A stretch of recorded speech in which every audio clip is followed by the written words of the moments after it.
You love them or you hate them, you certainly can't ignore Generation Z and Gen Next because they're taking over the world whether we like it or not. Many other cohorts, they're facing their own unique set of challenges. Now, of course, we've spoken about this before, high youth unemployment, economic challenges, the rolling blackouts certainly aren't helping at all, and there are many other issues. But despite the negatives, there are some positives as well. Let's unpack what those are. These are the findings in a Gen Next Youth Behaviour Report, finding the opinions of thousands of youngsters, of people aged 8 to 30, I think it is, but I might need to be corrected over a couple of years. Let's discuss the findings of the report. It's always good to hear from Yellowood Managing Director Refilwe Maluleke, making time to come in. Good to have you with us. So I just want to check, it is up to the age of 30, have I got that correct. right? You've absolutely got that correct. So why do this report? Because I always put my marketing hat on. I don't know if it's associated here, but the moment I start looking at any kind of behavior reports when it comes to generations and ages, I think marketing, because there's a certain language you have to talk. Yeah, that's absolutely right. So yes, so it is, Yellowood is a marketing strategy consultancy, and that's kind of where the report was born from an inception point of view. And really the reason why we've wanted to look at such a broad age group, originally the report looked at 8 till about 18, because that's kind of classically seen as youth. But we thought that in a South African context, there's a huge proportion of people who are living in that kind of 18 to 30 space, and a massive opportunity to better understand them. The reality is most brands are trying to engage and target that audience.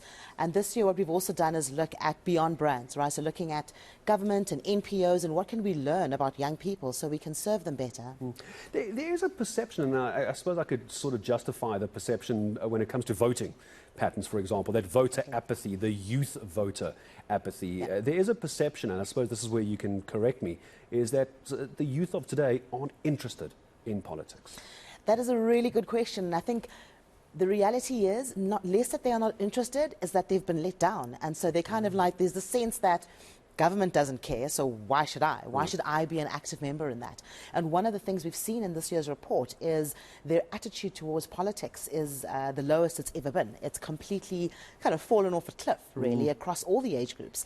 And I think that speaks to the sense that actually they've been let down. They feel hugely disappointed by our political infrastructure.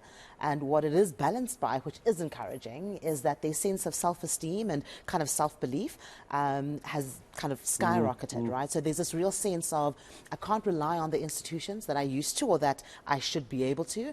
I have to rely on myself because I'm the one who's going to make this happen. I mean, I would contend as well that if you look at the average age of most politicians, it's also not identifiable 100%. For Gen Next. I suppose there could be that separation.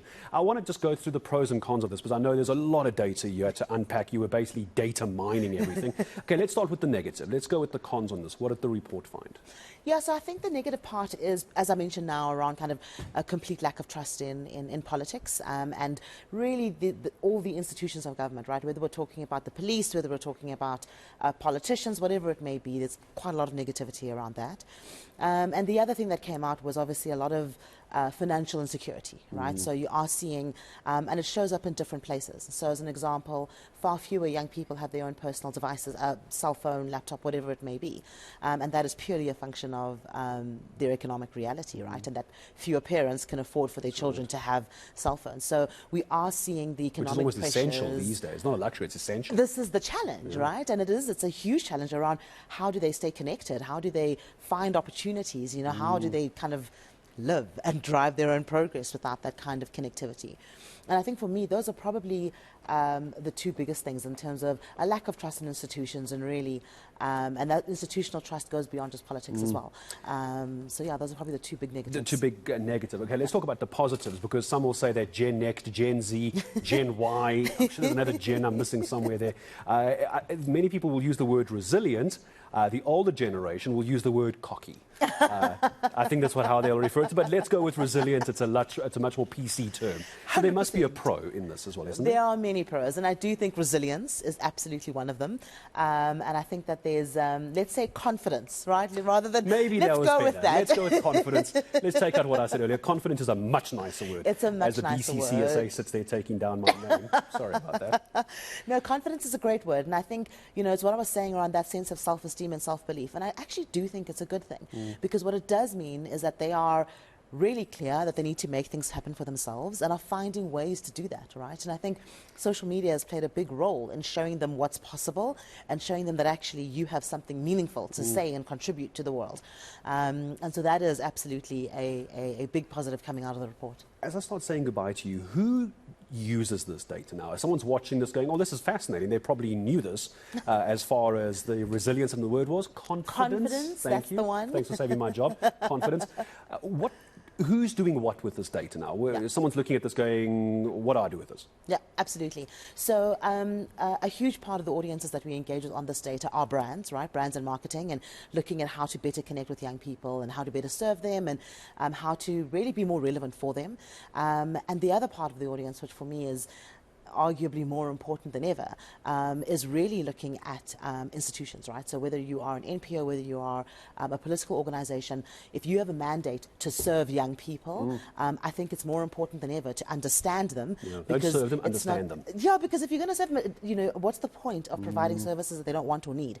And if you want to make an impact, who better to ask than them? And I was about to say, apart from asking them, there could be marketers watching now very quickly. Where am I sending people? Maybe there is a marketer watching this going, I actually want to see this report. Where can I send people? So they can log onto our website, so www.ywood.co.za, and reach out to us on all the socials. Our handle is at Ask Yellowood. At Ask Yellowood. Okay, wonderful. Refilwe, hopefully you and I will talk again in a year after elections. Maybe we'll do a little focus on elections this time next year. I think we should. I think we're going to see a low voter turnout when it comes to young people. And how do you sell elections to the youth? Maybe you and I might have to talk again at some point, but great research.